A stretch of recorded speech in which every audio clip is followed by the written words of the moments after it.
Hello, everyone. I hope everyone is doing well today.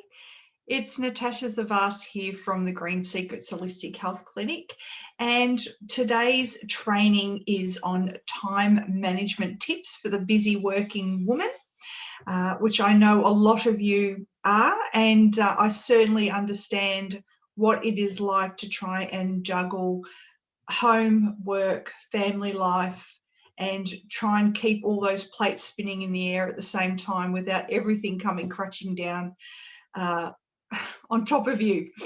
So I've got 4 tips that I want to go through today, and my very first tip that I want to talk about is time batching. And also, I might make a quick mention. If you've got any questions, feel free to add them into the chat box, or we can discuss them at the end. But I will just go through the 4 tips to start with now. So time batching, I don't know if you've ever heard of that term, but it's batching similar tasks together. And a really great example of doing this is in your working life. I think a lot of you are probably working from home now. It's a whole new world, isn't it? Doing business, and we're still trying to juggle the kids in the house and everything else whilst trying to run our business. But the problem with trying to separate home and work can be quite difficult, especially if you do have small children, for example. And it's hard to get the tasks done that you need to get done that you would have normally completed if you were at the office without the interruptions of the kids, for example. So when I talk about batching similar tasks together, we're talking about the different, I could say, phases that your brain needs to switch between. So you might have tasks that are requiring a lot of concentration and focus. So that might be doing your tax, your accounting, doing your invoicing, for example.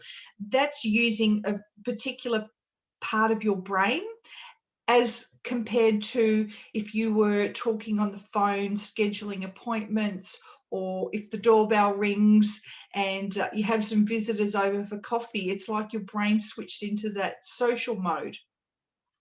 Or if you're trying to put the kids to bed, that is not the time to be doing your taxes, for instance. So the idea of batching similar tasks together is not only the similar tasks, but also batching your time at the same time every day, which is going to suit you best around your lifestyle.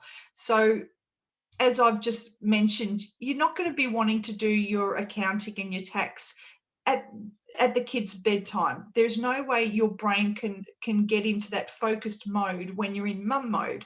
So we need to find time during the day when you don't have those distractions, and you know that you're also not going to have any social distractions, as in your phone's not ringing off the hook, or you're not expecting visitors, for example.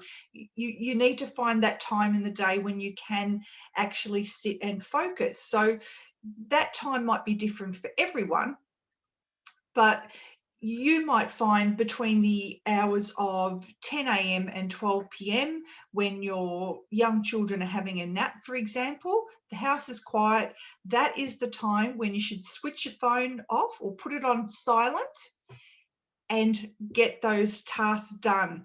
You'll find actually that you can focus. The average is about 50 minutes at a time before we start getting a little bit of brain fatigue. So try setting an alarm on your iPhone. Even if it's on airplane mode, the alarm will still work. So you could put an alarm on for 50 minutes and focus on that one task, and then have a 10-minute tea break and toilet break before going on to the next task. And that kind of leads into one of my other tips, which is not juggling 50 things at once. It's actually a misnomer. We can't juggle multiple things at once. You can't do everything well at the same time. You really need to just focus on one task at a time. So if we can break our day up into, say, 50-minute blocks with 10-minute breaks in between, you will be amazed how much work you will actually get done in that time. And speaking of batch timing, you might have heard of batch cooking. This is a fantastic time saver. I often use, because we're working during the week, of course, I know our weekends are our only wind down time, but you could perhaps set aside Sundays as your meal prep day so that you're done for the week. So when I'm talking about meal prep, we're talking write yourself a shopping list, what you're actually going to cook for the week ahead before you head off to the supermarket, so you're not just wandering aimlessly down the aisles, and that also avoids those trips in between the weekly shopping because you've forgotten to get something. So write yourself a list. That's probably one of the best tips before you go to the supermarket. Okay, buy what you need for the week, everything you need for the week. And when you get home, don't put all the fresh produce, etc., in the fridge and the pantry. I want you to actually start food prepping and batch cooking for the week. So that might mean you might have a tray, a whole big tray of vegetables roasting in the oven with a meat, a protein of some sort roasting in the oven. At the same time, you could have a rice cooker going. You could have a pressure cooker or a slow cooker making a couple of curries or casseroles. You could have a vegetable soup bubbling away on the stove. And you'll find, so you've only made that mess once. So you've cut all the veg up in one go. You're doing all the cooking in one go and then the cleaning up in one go.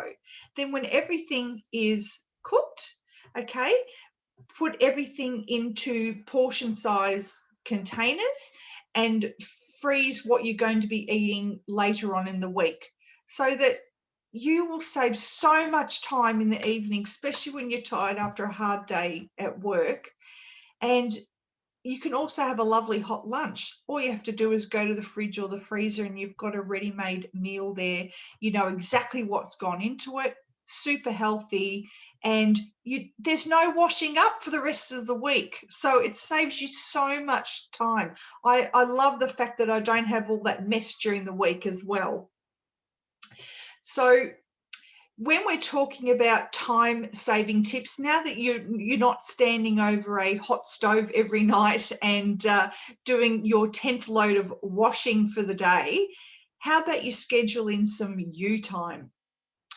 We really, really must remember, if we don't take care of ourselves, who's going to? Who is going to look after your family if you do not look after you and you get sick? Okay, you are as important, if not more important, as the head of the household to take care of you. And I do find that if you don't schedule this time in, it won't get done. So one of my golden rules I often recommend to my clients is to write it in your diary or your planner. If it's in the diary, it will get done, even if you tick it off. So again, it's carving out that time for you. I hear a lot, I don't have time for self-care. You have to make the time for self-care. And you've got all this extra time in the evenings now because you're not doing all the cooking and the cleaning. So I'm asking you to give yourself, say, even 20 minutes in the evening to wind down before you go to sleep, because one of the best tips also for keeping on top of, our time and not getting completely overwhelmed is having a great night's sleep, obviously. And if we're feeling completely stressed and unable to cope with our day-to-day life, can guarantee we're not going to get a good night's sleep. So allow yourself 20 to 30 minutes before bed to wind down with some self-care tips, such as some gentle yoga, some stretching. You might listen to even a 10 or a 15-minute guided meditation, which I love to do. Actually, first thing in the morning, I have a different meditation that I do to a meditation that I might do at night. There are loads of guided meditations out there, free on YouTube. I love YouTube. And I also find that, like, I really love a guided meditation too, because I don't know about you, but if I'm just sitting listening to some nice relaxing music, I find that my mind just drifts away and I'm thinking about silly things, and I can't switch off that monkey mind. So having a guided meditation, having someone actually talking in my ear, makes me focus on that voice, and it keeps me focused on that. So if any other thoughts sort of drift into my mind, I can just let them go and go back to the voice and or my breathing. So focusing on my breathing. Just that 10 or 15-minute meditation does wonders for your stress management and time management, and able to handle what things that life throws at us, which it always happens. Life is full of ups and downs, isn't it? So don't juggle everything at once. Do one task at a time. In summary, so we're going to schedule you time every day. It's a non-negotiable. Put it in your diary so it gets done. Batch prep your food for the week, including snacks. That's another thing as well, so that whenever you go to the fridge or the pantry, you've got something healthy to eat there as well. And lastly, to batch your time with similar tasks together. So I really hope that you have enjoyed those 4 tips for time management. I'm going to be doing some more training around this subject. My next training is going to be some more time-saving hacks for busy mums. So I really hope you'll join me for that. Now, if anybody's got any questions, please make sure you pop them in the chat. Otherwise, I will stop the recording, but I really look forward to seeing you next time on my next training. Until then, take care.